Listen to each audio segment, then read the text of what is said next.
some countries, sport is like the national pastime. That's But in true. the Philippines, some might say that pageantry is the pastime.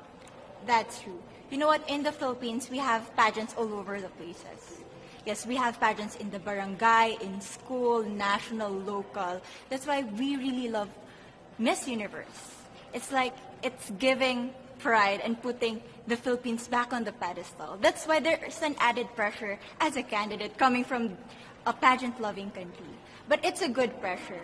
I always look up to our former Miss Universe Philippines. They really did well in the competition. And now this is my time to show who I am, to offer what Rabiya can show to the rest of the universe.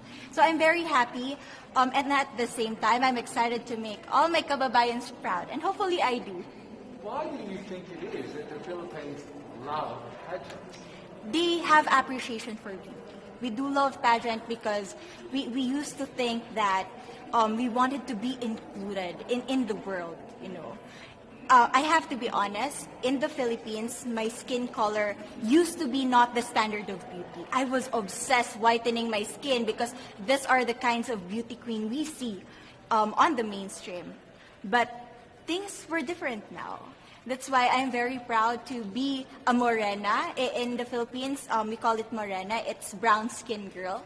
And to be able to represent, my color, my identity as a true Filipina.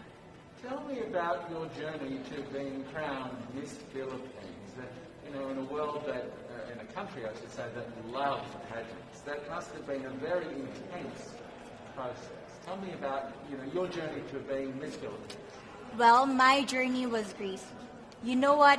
I started to be a dark horse. Nobody noticed me. Nobody knows I was in the competition up until the preliminary and the coronation night. And when I won, I received different comments. Of course, there were people who didn't expect me to do well, who think that I cheated. That's why I need to redeem myself in Miss Universe. I really need to do well in this competition. And the thing is, I love pressure. I love criticism. I get better every day with that.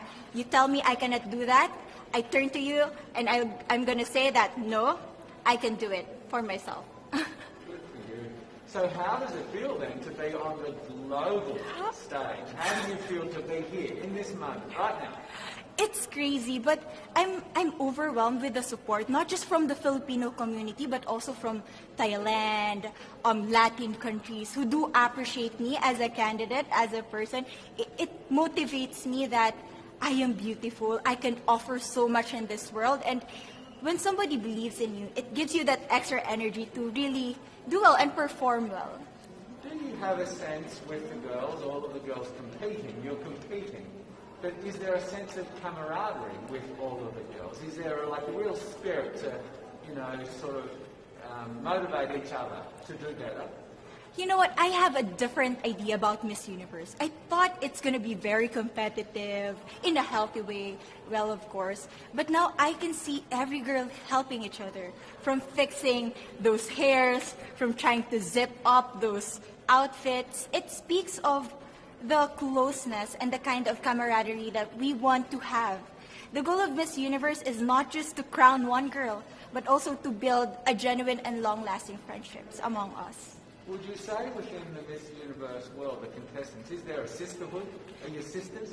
There is sisterhood. I can say I was able to talk to different representatives from different backgrounds, different cultures. And despite our differences, there's so much to be highlighted in what binds us together. And that is because we want to empower women. We want to have our advocacies. We want to speak for the things that we love. And that's a celebration of women and the beauty that we have. So coming out of this week, obviously you would love to be crowned Miss Universe. Of course. That would be wonderful, of course, for any of you. But what else will you take out of this week? What do you think you'll feel at the end of this week, regardless of the result? How will you be a different person? It's the growth and the development that I was able to have during preparing for this dream. I will be honest, there was a moment that I lost my identity. because I was put under pressure. I was in that position in which I feel like I'm not good enough. I'm not a good representative of my country, but I was able to bounce back stronger. And if I was able to do that for Miss Universe, I will be able to do that in life. That is my greatest takeaway from Miss Universe. Okay, so the Philippines have a huge amount of fans. Yes. I want you to give us a little bit of a message to the fans here and at home. But send a message. What would you say to all the fans in the Philippines? To all my fans from the Philippines and from all over the world, maraming salamat po. Thank you so much for loving me and for believing in me.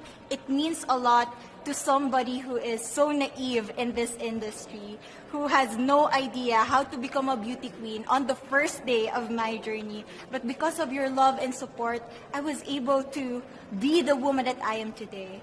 And regardless of the result, I may or I may not win the crown, but one thing is for sure, I'm gonna make you all proud.